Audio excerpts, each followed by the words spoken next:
As a cool autumn breeze swept through the bustling streets of Manhattan, I found myself lost in thought at my desk on the 32nd floor of our corporate office. At 35, I had worked my way up to become the senior marketing director at one of New York's top advertising firms. The city lights twinkled outside my window as I finished up another late-night presentation.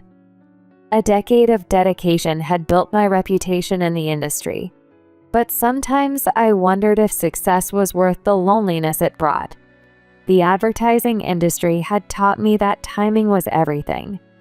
When I first arrived in New York 15 years ago, fresh from my small hometown in Connecticut, I had learned that lesson the hard way. Back then, I was one of countless eager graduates clutching their portfolios and dreams. The city had a way of either making you or breaking you. My phone buzzed with a message from Rachel, my best friend since our college days at NYU. Looking at the time, 9:47 p.m., I realized I'd lost track of time again. Still at the office? Don't tell me you forgot about dinner. I quickly gathered my things, feeling guilty about making Rachel wait. She had been my rock through every up and down since freshman year. So sorry. Lost track of time with the Johnson campaign. On my way to Giovanni's now. As I hurried through the quiet office, my heels clicking against the marble floor, I couldn't shake the feeling that Rachel was up to something. She had been oddly insistent about meeting tonight. The elevator ride down gave me time to check my appearance in the mirrored walls. My dark brown hair was still neat despite the long day, though the slight shadows under my eyes told the story of too many late nights at the office. 20 minutes later, I walked into Giovanni's, our favorite Italian restaurant in the West Village. The warm, familiar scent of garlic and fresh bread brought back memories of countless girls' nights and celebration dinners. Kate, over here. Rachel waved from our usual corner booth, her bright smile hiding something I couldn't quite read. As I approached, I noticed she wasn't alone. A man I'd never seen before stood up as I reached the table. He was tall, well-dressed, and had a confident smile that immediately put me on guard. Kate, I want you to meet Michael. He's the CFO at my company, and I just know you two will hit it off. My heart sank as I realized this was another of Rachel's matchmaking attempts. After my last relationship ended badly 2 years ago, she had made it her mission to find me the perfect match. Rachel, you promised no more surprise setups. I tried to keep my voice light, but there was an edge of frustration I couldn't quite hide. I hope I'm not interrupting ladies' night. Rachel speaks so highly of you, Catherine. Please join us. His voice was smooth, practiced, the kind that could convince investors to part with millions. I hesitated for a moment, then slid into the booth across from them. Kate's just being modest.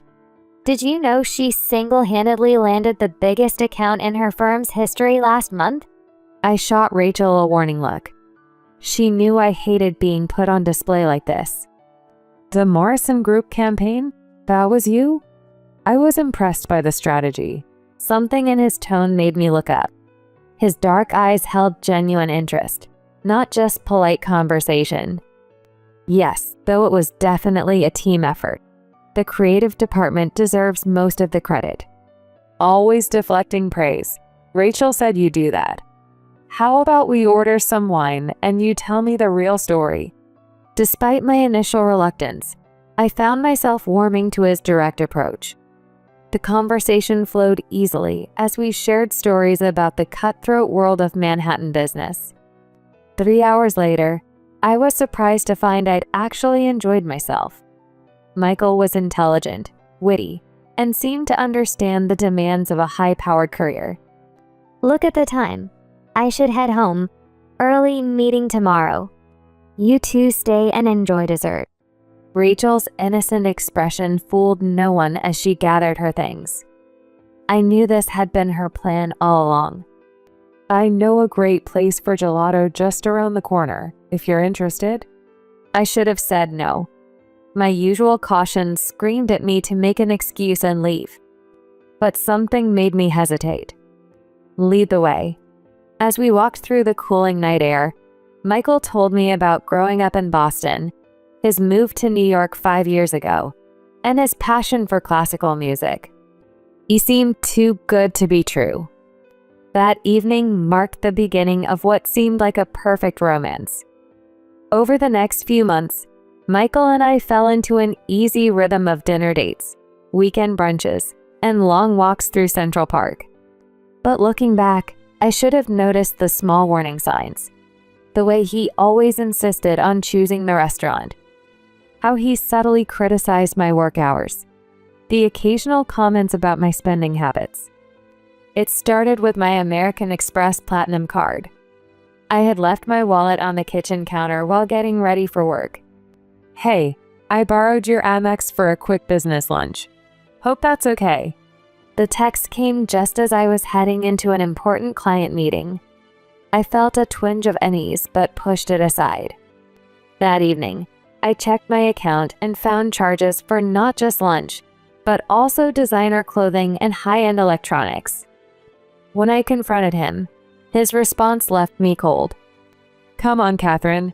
We're practically living together. What's mine is yours, right? Besides, you make more than enough to cover it." I stared at him, struggling to recognize the charming man I thought I knew. The charges totaled over $5,000. "That's not the point, Michael. You took my card without permission. That's theft." "Theft? Don't be dramatic. I'm your boyfriend, not some criminal. You're acting like your trust issues are my problem." He walked out that night, taking my card with him. Hours later, my phone buzzed with alerts about charges at exclusive clubs and restaurants. I sat in my darkened apartment, anger slowly replacing hurt. The designer suits, the expensive watch, the lavish lifestyle. Had it all been a facade? Kate? Are you okay? Michael just posted photos from Lebain with some models. "Rachel, I can't believe I let this happen. He took my platinum card and he's out there spending like there's no tomorrow." Oh my God, Kate, I'm so sorry. This is all my fault. I never thought. Should we call the police? I took a deep breath, my business strategist mind already working through the possibilities. No, not yet. I have a better idea. The next morning, I received another alert. Michael had checked into the St. Regis Hotel, charging everything to my card. "Having a great time at the St. Regis. Thanks for being so understanding, darling." His smug text made my blood boil. But instead of responding, I called my bank's Platinum Concierge service. "I need to verify some recent charges and discuss your high spender protection services." Of course, Ms. Morrison. I see several large transactions in the past 24 hours. Would you like me to review them with you? Actually, I'd like to know what happens when someone reports their card stolen. Not immediately, but after letting the thief rack up charges at luxury establishments. Well, once reported, all privileges would be immediately revoked. At high-end venues, this can be quite embarrassing for unauthorized users. I could hear the understanding in her voice. She'd probably dealt with similar situations before.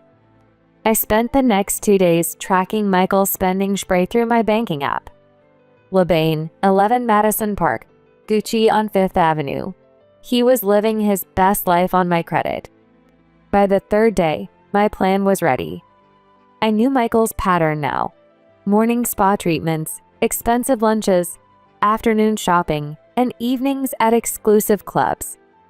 I waited until I saw the charge appear for his reservation at Per Se, one of New York's most prestigious restaurants. He was trying to impress a group of so-called business associates. It's time. Are you sure about this? Not that he doesn't deserve it, but trust me, I've calculated the timing perfectly. I called the credit card company's fraud department, my voice steady and professional. "Yes, I need to report unauthorized use of my card. The charges started 3 days ago. I see several large transactions, Ms. Morrison. We'll begin fraud proceedings immediately. Would you like us to contact law enforcement? Not yet. Just cancel the card and decline any pending charges. I could picture the scene unfolding at per se. Michael, surrounded by his new friends, probably bragging about his financial success. Catherine, what did you do? I'm in the middle of dinner and your card, was just declined. His panicked text brought a smile to my face. I imagined him trying to explain to his companions why the card had been declined. Oh, did the card stop working? How embarrassing for you. By the way, unauthorized use of a credit card is fraud, Michael. Have a lovely evening. The next few hours brought a flood of increasingly desperate messages from Michael. You can't do this to me. I have people to impress here. Catherine, please. The hotel is threatening to call security. I sat in my apartment, sipping a glass of wine, watching his carefully constructed facade crumble. Kate, you have to see this. He's been kicked out of the St. Regis. Someone posted a video. The security footage showed Michael arguing with hotel staff in the lobby, his designer luggage scattered around him. His face was red with anger and embarrassment. This is all a misunderstanding. I'm dating Catherine Morrison. You know, the marketing director? Call her. Sir, Miss Morrison has confirmed that you are not authorized to use her card. You need to leave the premises immediately, or we'll have to involve the authorities. In our industry, appearances meant everything, until they didn't.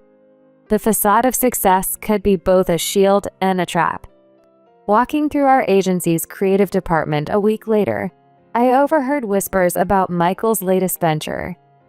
Apparently, he'd tried the same scheme with another executive at a different firm. Catherine, have you seen this?